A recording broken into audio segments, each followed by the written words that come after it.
Okay, I am with Gnostix. We're a social media monitoring and analytics tool, and today we're going to talk to you about how social media is changing business.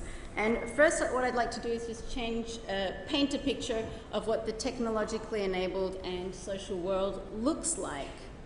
Let's start with some numbers.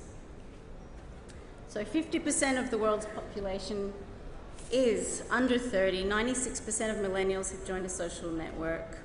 The number one activity on the internet is social media. It's quite a different landscape to what we've been used to in previous years. Radio took 38 years to reach 50 million viewers, TV only 13. For the internet, it took 4 years, and for Google+, guess, 88 days. Very powerful numbers. So Eric Qualman, who's a very good writer, he wrote a book called Socionomics. This is a quote from him, and I think it captures it very, very well. We don't have a choice on whether we do social media. The question is how well we do it. Everybody's there, our customers are there, companies are there. If we're in B2B, B2C, we need to be on social media. We often say that brands that shy away from new media will become extinct, and those that fail to quantify the impact of their social marketing initiatives will lose contact with their customers. We believe this to be the case, in the same way that 15 years ago, people balked at the thought of having their company presence on a website. It's absolutely necessary. So let's talk about how we can get there. This is also parallel with what the gentleman was saying previously. There are three strategy essentials for behavior online, communicating online. And we think that companies need to start with a knowledge of who they are. You need to understand who you are to be able to communicate. The drive for branding must come from the company's DNA. So to communicate, you need to know who you are, and then start at inside. Who are you speaking to? What's your audience? What are they saying? Who's your market? Then you can have your actions, the things you're going to do, what you're going to implement online, to be determined by your vision. What do you want to be? What do you want to express? Branding is culture. Let's sit with that for a second. Branding is culture. So that also means, by definition, that branding is community. But what does that mean? If branding is community in new media, people want and expect conversations, not broadcast. The relationship isn't from the company to the customer anymore. It's a dialogue. It's a conversation. So how do we do that? Know why you're doing what you're doing. Why? And when you know why, your how and your what, your actions, must be consistent with it. So we're not sending mixed messages to our customers, to our partners. That forms the basis of all of your communication online. Once you have that in place, you can be confident that you can communicate in social media. So you express your brand through all of your communication. So I think this summarizes it nicely. The business of business is social, and I think we Greeks, more than anyone else, knows that. And social media is no different. In the exchange of goods or services for money, we're dealing with people. And social media is exactly the same. The company needs to show its human face. People don't want to talk with companies online. People want to talk with people. We're talking about information sharing and engaging, not broadcast, not information in one direction. We're creating a dialogue and a conversation with people. And relationships are changing from hierarchical, from top down, to horizontal. So that's the corporate culture shift that we talk about. So for you, the company, what does that mean? Practically speaking, once you know what you want to do, you know how and you know why, you need to set goals and objectives. Here we revisit traditional marketing, strategy, traditional marketing, tools and tactics. How do we get there? We need to measure, we need to analyze, and report on social media efforts. Discover insights. There's no point having all of this data at our fingertips if we're not analysing it and discovering insights from that information. And then with that, we're empowered to engage and create conversation. So businesses need the best tools to reach those targets. But do we do away with tradition and what we know altogether? Traditional marketing? No. We revisit tradition for innovation. We go back to traditional marketing to make sense of new social media sphere. Collecting data on its own is absolutely pointless. If there are no goals, if there are no objectives behind it, and no strategy in place, there is no point. So just collecting digital data is not going to help.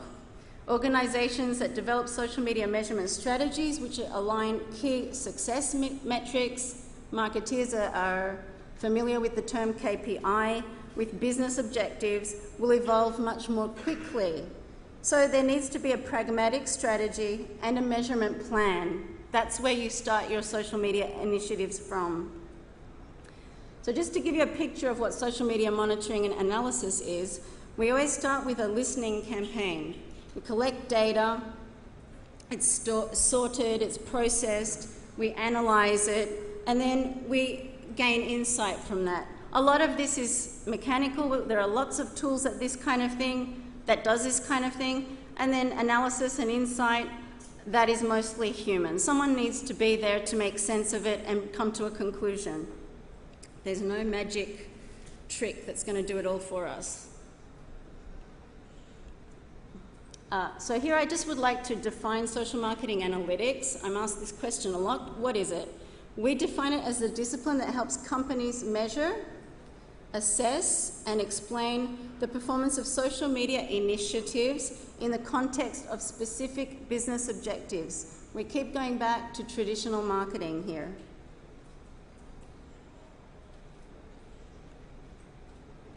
And I just want to show you this quickly because a lot of data we see from our customers, they're a bit confused about what's really important. So for different levels of the organisation, different people are interested in different metrics. The community manager is interested in engagement data, the clicks, the fans, the followers, the retweets. That means absolutely nothing to C-suite executives. We don't report on that stuff to C-suite executives. Business stakeholders are interested in social media analytics. Share of voice, how many people are talking about your company online compared with your competitors.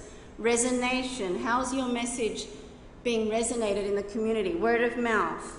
Support response, if that's where your customer support comes from. How quickly does it take? Insights. And at the very top level, business metrics, again going back to key success metrics in parallel, we talk about revenue, reputation, and customer satisfaction. KPIs developed with specific objectives in mind are more likely to be useful and used. And it's very important when we're executing a plan and going through with it. This ideology has helped dozens of organisations take a methodical, pragmatic, and common sense approach to measuring social marketing initiatives. Roberta, 1 more minute. Okay. KPIs this has been developed by Forrester and Altimeter, have been identified. This is all available online if you research it. These are the kind of success metrics that you can get from particular tools to measure your impact online and demonstrate your progress towards a goal. Why it matters for your business. Understanding your market, brand awareness, reputation and loyalty, customer advocacy. It's very important for content marketing, linking to marketing metrics, improving organic SEO, and committing to the market.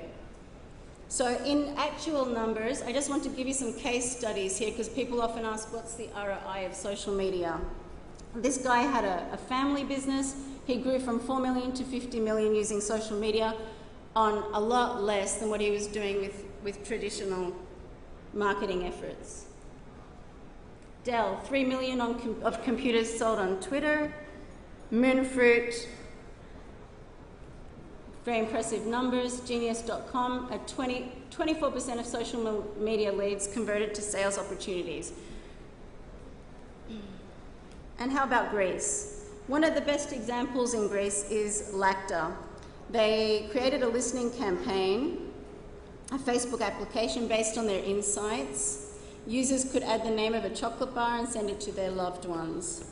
As a result, there was a wave of new and active users and a bit of buzz. People exchanged Lacta gifts and had conversation on Lacta's Facebook page. And within 1 month, Lacta had more than 135,000 users exchanging 300,000 chocolate bars. But they didn't stop there. They kept listening and feeding those needs and creating new ways to help customers express their love. Very creative. That resulted in a fan page having more fans than any other Facebook fan page in Greece. But more than that, engagement increased sales. How? In a declining market, Lacta's sales increased 8%. Real numbers. So if there's one thing I just want you to take with you today, it's that social media is not a campaign, but a presence of a friend among friends, and that the most successful brands see themselves as networks that connect like-minded people around shared interests and causes. Okay. I can stop there, it's okay. Okay. Thank you. Thank you, Roberta.